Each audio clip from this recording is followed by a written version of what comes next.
দুনিয়া বহু বাদশাকে ছোট বানায় ফেলছে, দুনিয়া বহু ফকিরকে বাদশা বানায় ফেলছে, দুনিয়া বহু সুন্দরীকে কবরে লাথি দিয়ে ফেলায় দিছে। এক বুজুর্গ বলছিল এক যুবককে, যুবক অহংকার করো কেন? যুবক বলছে, আমারে চেনেন আপনি? বলছে, হ্যাঁ চিনি। আউয়ালুকা নুতফাতুন কাদিরা, তুমি হইলা প্রথম ছিলা নাপাক দুর্গন্ধ, একবার দুর্গন্ধময় একটা বীর্যের ফোঁটা, এত দুর্গন্ধ যেই দুর্গন্ধের কারণে তোমার মা বাপ দুইজনকে গোসল করতে হয়েছে। 2 নাম্বার, তোমার শেষ পরিণতি কবরে, লাশ যেটা অল্প কয়েকদিনে পচে গলে দুর্গন্ধ হয়ে যায়।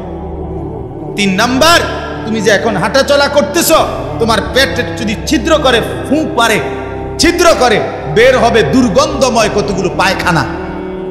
তাহলে যার শুরু দুর্গন্ধ, যার শেষ লাশের পচা দুর্গন্ধ, যার পেটে বহন করছো দুর্গন্ধময় পায়খানা, তুমি মাতবরি করো কেমন?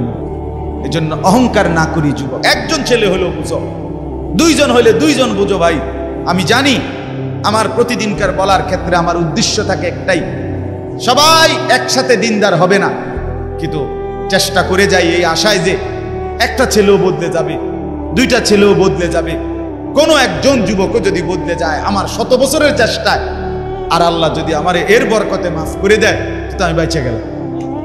তো আল্লাহ তাআলা আমাদেরকে বলছেন, বান্দা ইয়া আইয়ুহাল্লাযীনা আমানু, হে ঈমানওয়ালা, মানে ঈমান তোমার পছন্দের বস্তু যেন হয়, ঈমান ঠিক থাকে। 2 নাম্বার, ইত্তাকুল্লাহ, আল্লাহকে ভয় করো, তাকওয়া অবলম্বন করো। মুমিনের জীবনের, আমাদের জীবনের মূল পুঁজি আল্লাহর ভয়, মূল সম্পদ। এটা হারাইয়া বাকি সব অর্জন করে লাভ নেই। এটা থাকলে বাকি কিছু পেলে বা না পেলে কোনো অসুবিধা নেই। মৌলানা মুফতি দ্বীন মোহাম্মদ সাহেব, আমি শুনতেছিলাম একটা আয়াত পড়ছে, ইয়া আইয়ুহাল ইনসানু মা গাররাকা বিরাব্বিকাল কারীম। রব্বুল আলামিন বলেন, আল্লাহ তাআলা ডাক দিয়ে বলেন, হে মানুষ, আমার মতো দয়ালু মুনিব, আমার মতো মেহেরবান মাওলা, আসমান জমিন আর গোটা কায়নাত দিয়ে 24 ঘন্টা যে মুনিব, আমি আল্লাহ তোদেরকে লালন পালন করছি। একবার চাঁদ উঠাই, আবার চাঁদ ডুবাই, আবার সূর্য আনি, সূর্য ডুবাই, একবার রাত বানাই, একবার দিন বানাই, একবার আলো দেই, আবার অন্ধকার দেই। আল্লাহ বলেন, এতটা যত্ন করে লালন করছি যেই মনিব, আমার মতো দয়ালু মাওলা, আমার মতো দয়ালু আল্লাহ থেকে তুই বান্দাকে, তুই মানুষকে কে রে ভুলায়া দিল? আমাকে বাদ দিয়ে যার কাছে গেলি বান্দা, বল না বান্দা, আমার চাইতে বেশি কি পেলি তার কাছে? সে তোকে কি দিল? বলো, তোমার সমবয়সী বন্ধু তোমারে কি দিল? উলঙ্গ কতগুলো ছবির দৃশ্য দেখানো ছাড়া, মদের আড্ডা, জুয়ার আড্ডা, নারীর আড্ডা, জিনা ব্যভিচারের আড্ডা ছাড়া তোমার বন্ধু নামের ওই শয়তানে তোমারে আর কি দিছে? তুমি বলো, বলো। ওইগুলা তো বন্ধু নামের শয়তান, ওইগুলা বন্ধু নামের ইবলিস। আল্লাহ আমাদেরকে বুঝ দান। কোরআনুল কারীমের মধ্যে আল্লাহ তাআলা 7 জন যুবকের ঘটনা বলছে, যাদের ঈমান এতটাই মজবুত ছিল যে আল্লাহ তাআলা তাদের ঈমানের মজবুতির কারণে গোটা পৃথিবীর জন্য তাদের উপমা আল্লাহ তাআলা কোরআনের সূরা নাজিল করে শোনাইছে। মক্কার কাফেররা নবীজির কাছে শুনতে চাইছিল, মুহাম্মদ, পূর্ব জামানায় তোমার জন্মের আগে এক দেশে কয়েকজন যুবক, তাদের একটা আশ্চর্য ঘটনা ঘটছিল, সেই ঘটনাটা কি তুমি কইতে পারবে? আল্লাহ তাআলা কোরআন নাজিল করে আল্লাহ বললেন, বন্ধু, ঘটনাটা যুবকদের আমি আপনারে শুনাইতেছি।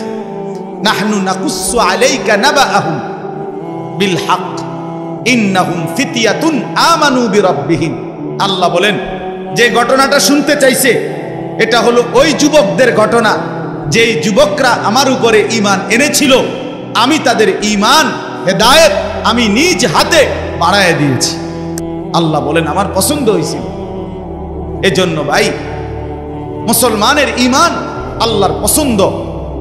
ঈমানবিহীন গোটা পৃথিবী পেলেও লাভ নাই। ঈমান পেয়ে সব হারাইলেও লস নাই, আল্লাহকে পেয়ে সব হারালেও লস নাই, আল্লাহকে না পেয়ে গোটা পৃথিবী 10 বার পেলেও কোনো লাভ নাই। কারণ পৃথিবীকে তুমি যতই আঁকড়াইয়া ধরো, পৃথিবী তোমারে থাকতে দিবে না, লাথি দিয়া কবরে ফেলে দিবে। দুনিয়া ধোকা, দুনিয়া ধোকা, দুনিয়া তামাশা, দুনিয়া খেলাধুলা। এই হাসে তো এই কাঁদে, এই ফুর্তি তো এই আবার হসপিটাল, এই আনন্দ এই বেদনা। দুনিয়া এমন, মুহূর্তে মুহূর্তে দুনিয়ার অবস্থা বদলে যায়, মানুষের অবস্থা বদলে যায়। এই জাগতাগরা জোয়ান, কয়েক বছরের ব্যবধানে উনি আবার বৃদ্ধ। এই শক্ত সামর্থ্য যুবক, একটা দুইটা রোগ ধরছে, এবার একদম কঙ্কাল। এর নাম দুনিয়া বন্ধু। দুনিয়া এক অবস্থার উপরে থাকতে দেয় না। আল্লাহ আমাদেরকে বুঝ দান।